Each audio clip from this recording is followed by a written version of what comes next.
Tiştê herî berbiçav ku nêzîkiya yekrêzî û yekîtiya neteweyî ku hatibû holê di salê 2012 û 2013 de. Ew jî di pêvajoya ku diyalog û danûstandinê de navbêna tevgera azadîxwaz û dewleta Tirk de ku konjüktûreke, rewşeke, derfeteke, zemîneke ku Kurd karibin bi hevdûrê danûstandin û diyalogê bikin. Yani em qenaetê me de wa bû. Ew derfeta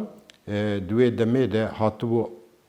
asteke gelekî girîng ku Kurd karibin yekrêziya xwe û yekîtiya xwe ku ji bo raya giştî bidin diyarkirin. Lê destwerdaneke ku heta roja îro belkî kesek bi cesaret nikaribe şirove bike an jî rexne bike an jî ku têbîniyê xwe tê de be. Lê di qenaeta min bi xwe de ku têkçûna ew hewldanên pêkanîna yekrêzî û yekîtiya neteweyî salên 2012 û 2013 de destwerdanên dewletên herêmê weke Tirkiye, weke İran, weke Iraq û heta belkî tiştekî balkêş be ku Sûriye di rewşeke gelekî hebûn û tunebûna dewleta Sûriye eksîstensê wê belkî dibin bi nirxê hemû rexneyan de bû jî ya jî hebûn û tunebûna wê lê rexmî wê ye jî destwerdana wan bi hevdûr e ku çêbû û ew kongra neteweyî ku daha li sînorê diyarkirinê û ku karibin mizgîniyekê bide gelime destwerdanê têk çû. Elbette Türkiye di meselê aborî de û di meselên din de qezenca wê di vê pêvajoyê de heye û fêda wê ye û encam dûye warî di jê werdigire jî. Lê zihniyet û mentalîta civaka Türk, desthilatdariya Türk ku ji Osmanliya de û heta roja îro her ew berdewam e di rihên û di mentalîta û zihniyeta Türk de hebûna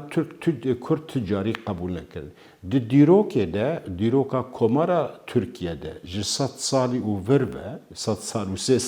103 sal di ser derbas bûye û heta roja îro jî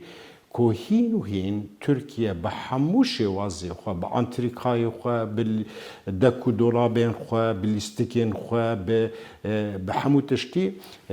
hîn ji aliyê zihnen be, ji aliyê mentalîtê be, ji aliyê ruhî de hebûna Kurd di xwe de qebûl nekiriye. Eger îro dewleta Tirk, hikûmeta Tirk ya jî hikûmeta iktidara ku îro li desthilatdar e ku nêzîkayê li Kurda dike an jî hebûna Kurda ku qebûl dike, hebûna Kurda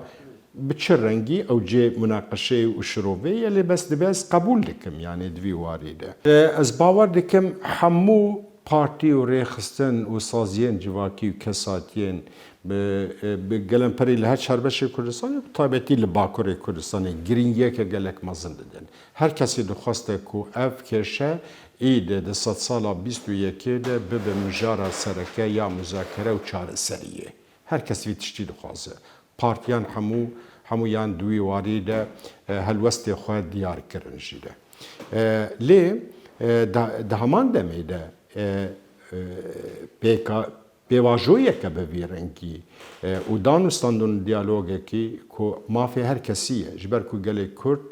bi taybetî li Bakurê Kurdistanê wek li beşên din jî de ku bedelên mezin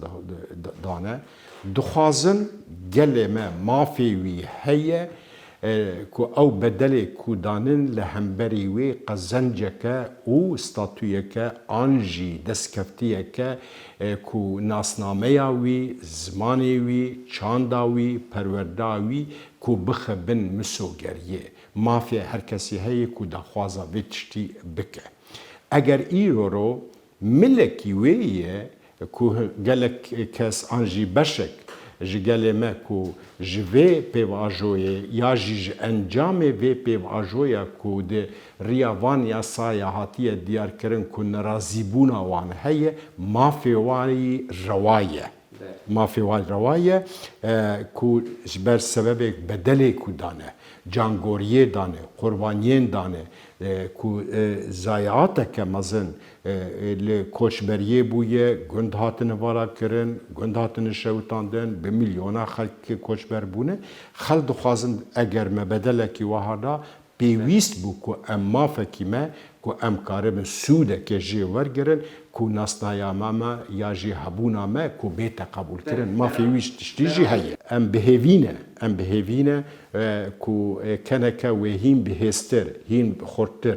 کو نا لآمده کو کارب ناونداوی بیت بکرن کو د مسئله نشتیمانی ده د مسئله یکریزیه ده د مسئله استراتژی مشترک ده د مسئله دیپلماسی و لوبی ده اما بلو بکنش بر وی سبب جناکا کنفرانسا کی برفرهم آماده دکن حاضریه وان تشته کو بر د پرسا جناب تده کو تشرو وکرن ام برسیوا کاربن برسیوا بدن کو کنکه کو ام بهوینه د دمه پشته اف درفت و اف بیواجو ریل پیشیامه بکه کو ناونداوی آمده به او کو تمثیل هر چربش کردستانی او دیاسپوره بکه و کارو خبات خود سره بکه